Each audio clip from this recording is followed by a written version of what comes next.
A very beautiful good morning to class 10th biology students. Now I am going to discuss how the water is carried from the root to the upper parts by showing you the structure of transverse section TS of root to show transport of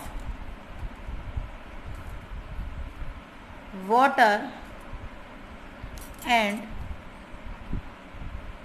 minerals.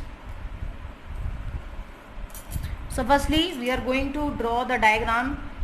Watch it carefully, then I will show you all the parts.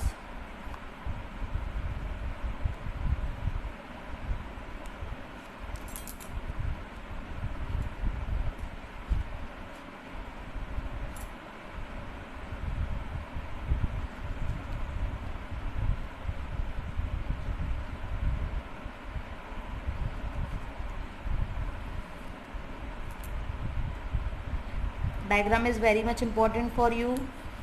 Most of the time this question come in the examination that show the process of transport of water with the help of a diagram. एक diagram के through आपको show करना है कि water जो है वो कैसे ट्रांसपोर्ट होता है रूट से लेकर अपर पार्ट्स में. So do practice of this diagram. इस डायग्राम की प्रैक्टिस करें आप घर पर. बहुत सिंपल डायग्राम है, बहुत सिंपल वे में मैं आपको शो कर रही हूँ ये diagram.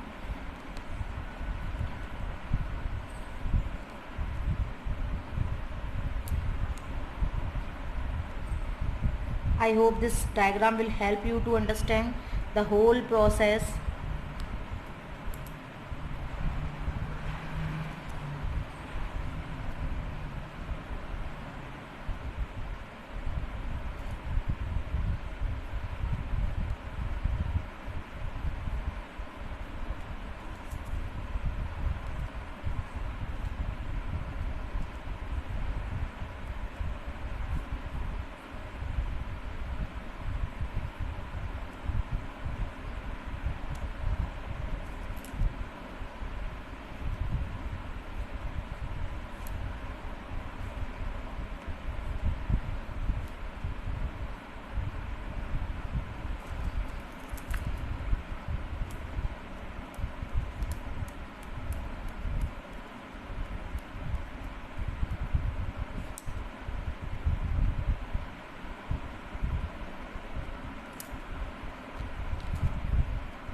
So now this is the transverse section of root to show you how the water is carried from the root to the other parts of the plant. Now firstly we will tell you what are the names of these different parts. These are the root hairs. In between the root hairs soil particles are there and water particles are there. Along with the water particles, minerals are also present. The outermost layer of the root is known as epidermis. This is the one layer structure. From the epidermis, these root hairs arise. This is the outermost layer, and the inner layer of root is known as endodermis, which is comparatively thicker than epidermis, जो epidermis से thick होती है. In between these two outer and inner layers, some parenchymatous cells are present, which are known as cortex or cortical cells. Inner to the endodermis, another structure is present that is known as pericycle, and at last xylem tissues are present which are connected from the root to the upper parts of the plant. Now, before understanding how this water is carried to the different parts, I am clearing you one thing.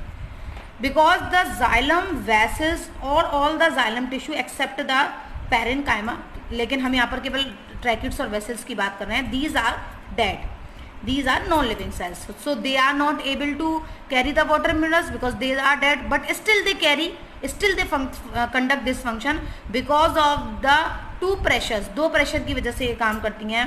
First is the suction pressure, और you can also use the word transpiration pull, and another is the root pressure. मैं एक simple सा example लगाती हूँ यहाँ पर. Suppose you are having a glass, आपके पास कोई एक ग्लास है जिसमें कोल्ड ड्रिंक है और आप उसको स्ट्रॉ लगाकर पी रहे हो। तो जब आप स्ट्रॉ लगाकर पी रहे हो तो क्या कर रहे हो, आप प्रेशर अप्लाई कर रहे हो। तो जो कोल्ड ड्रिंक है वो हाइयर कंसंट्रेशन से या फिर हाई प्रेशर से कहाँ आ रही है, लो प्रेशर की तरफ आ रही है। हाई कंसंट्रेशन से लो कंसंट्रेशन या फिर हाई प्रेशर से लो प्रेशर की तरफ आ रही है, and this is known as osmosis. इसको हम क्या कहते हैं, osmosis. The transfer of solvent particles from the higher concentration to the lower concentration, it is known as osmosis. तो ये क्या क्रिएट करता है, एक डिफरेंस क्रिएट करता है कंसंट्रेशन में, जिससे सॉल्वेंट अपनी हाई कंसंट्रेशन से लो की तरफ जाता है। इसी तरीके से यहाँ होता है कि रूट्स जो प्रेशर अप्लाई करती हैं वो किस वजह से अप्लाई करती हैं, क्योंकि रूट्स के पास हाई अमाउंट में क्या प्रेजेंट है, वाटर प्रेजेंट है। तो रूट एक प्रेशर अप्लाई करती हैं जिससे वो पानी को किधर की तरफ पुश करती हैं, ऊपर की तरफ पुश करती हैं। तो ये कैसा प्रेशर है, पुश प्रेशर है जो पानी को ऊपर की तरफ धकेल रहा है। क्यों धकेल रहा है, क्योंकि उसके पास ज़्यादा कंसंट्रेशन में पानी है या उसके पास ज़्यादा प्रेशर है वाटर का। तो वाटर कहाँ जाएगा, हाई प्रेशर से लो प्रेशर की तरफ। ठीक, दूसरी चीज आप सबको मालूम होगा, transpiration process. From the upper part of the plant water is evaporated in the form of water vapour, this is known as transpiration. अब ट्रांसपिरेशन में ऊपर से पानी इवेपोरेट होकर उड़ रहा है, इट मीन्स ऊपर क्या हो रहा है, पानी की कमी हो रही है, या हम ये कह सकते हैं कंसंट्रेशन क्या हो रही है, पानी के ऊपर रिड्यूस हो रही है।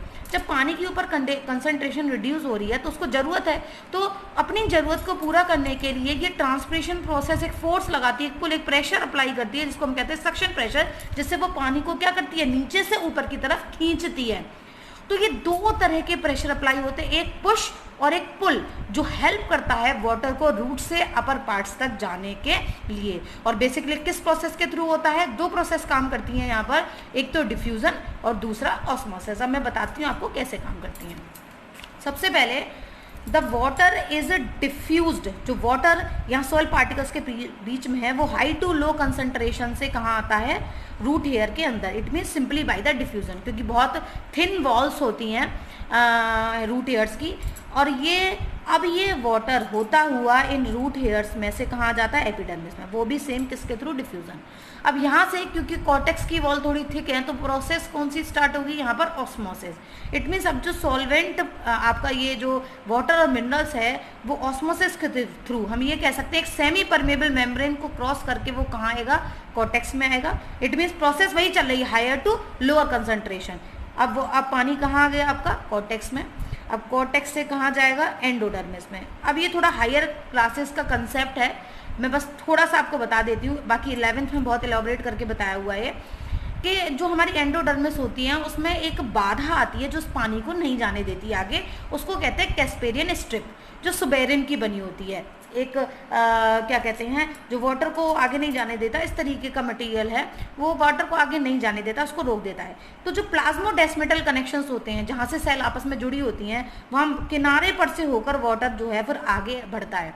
लेकिन आपको इतना ज़्यादा ज़रूरत नहीं है इस बात की, आप सिंपली ये देखो, कॉर्टेक्स से कहाँ जाएगा, फिर एंडोडर्मिस, एंडोडर्मिस से कहाँ पहुँच गया, pericycle, and finally it is loaded in the xylem tissue. कहाँ पर लोड हो गया, जाइलम टिश्यू में लोड हो गया। And all these xylem tissue are connected together, root से लेकर सारे जाइलम टिश्यू कहाँ तक जुड़े हुए हैं, स्टेम और लीफ तक जुड़े हुए हैं। क्यों जुड़े हुए हैं, अभी मैंने बताया आपको, क्योंकि ड्रेन पाइप की तरह जुड़े हुए हैं या फिर स्पिंडल शेप्ड जुड़े हुए हैं। तो जो पानी लोड होता है रूट के जाइलम टिश्यू में, वो हायर टू लोअर प्रेशर या फिर higher to lower concentration same process के थ्रू कहाँ तक चला जाता है, आपके स्टेम और लीव्स तक पहुँच जाता है। So this is the whole process by which the water and minerals are transported, are help to transport these water and minerals from the root to the other parts.